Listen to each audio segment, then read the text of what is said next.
Hey guys, I want to show you how to fix your gesture control. So here I'm in the settings.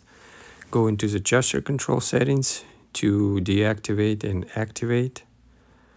And now I'm going to move my hand and try to control with my hand the media.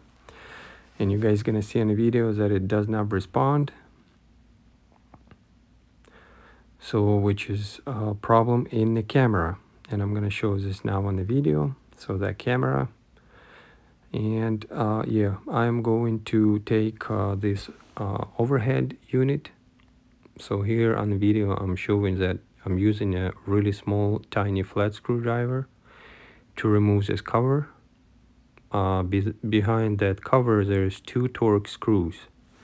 So here I'm pointing with my finger and showing that there is 6 clips, one on each side where I'm prying with the finger, and 4 on the center. So the easiest one on the sides to take it off, and then the center one is a little bit harder. So you gotta be really careful to not break that cover, especially on the center when you're trying to pry those clips off.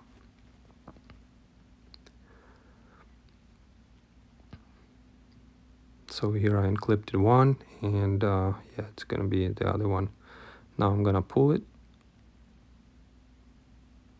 and yeah, there is a little bit of glue stuck there showing on the video. So now I'm gonna be removing those 2 screws, as you guys see in the video. Very easy to do it. So don't try to force it down because you're gonna break it.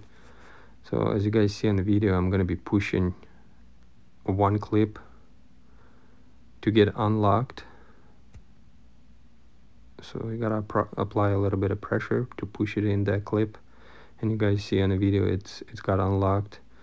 I'm gonna have a little bit of problem on this side, so I'm gonna do a couple tries before I get unlocked.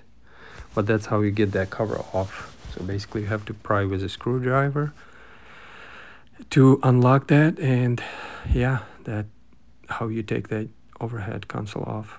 So here I'm showing on the video after I pull it out of the headliner. So those 2 pins that I'm pointing with the fingers get locked there in the headliner. There is some clips get locked in those holes too. And the one that I was prying with a screwdriver is those metal tabs, those clips that have to be pushed in order to unlock this overhead console. So here on the video I'm showing a new camera that I'm going to swap.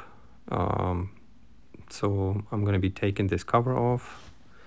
In order to take the cover off, you guys gonna need to use a Torx screwdriver to unscrew a few screws. Very easy to do it too.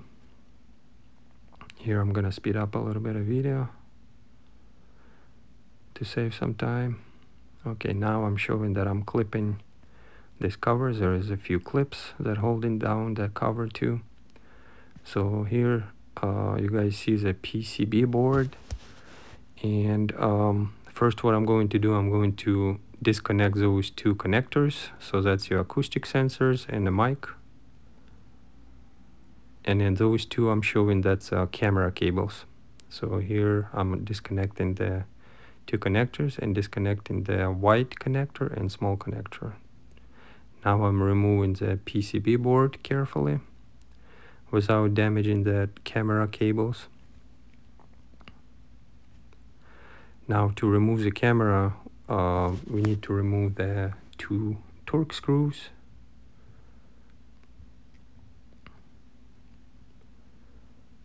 Was a little bit of problem to remove that camera.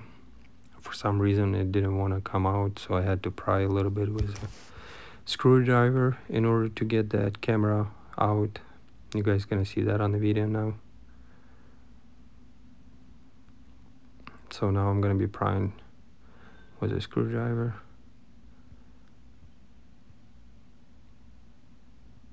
So now I'm installing the new camera.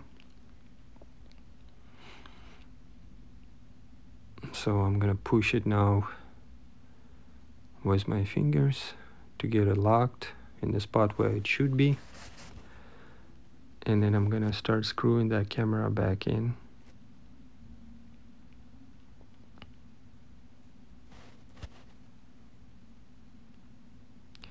It's not that hard, so basically just unscrewing and screwing.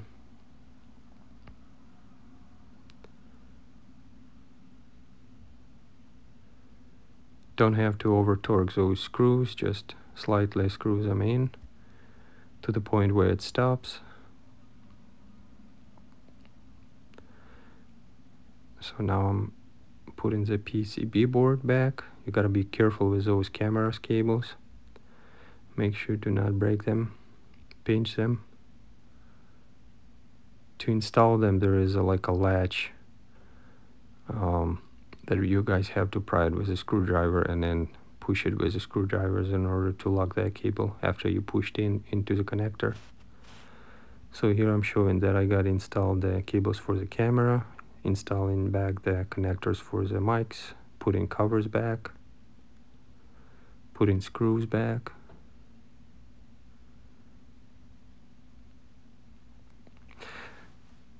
And now I'm gonna go back to the vehicle and temporarily installing this thing on the vehicle. So after connecting everything, batteries, and trying to run, as you guys gonna see now, it's working. To the left, volume control, going up, going down. So yeah, by replacing the gesture camera, my gesture control start working, as you guys see on the video.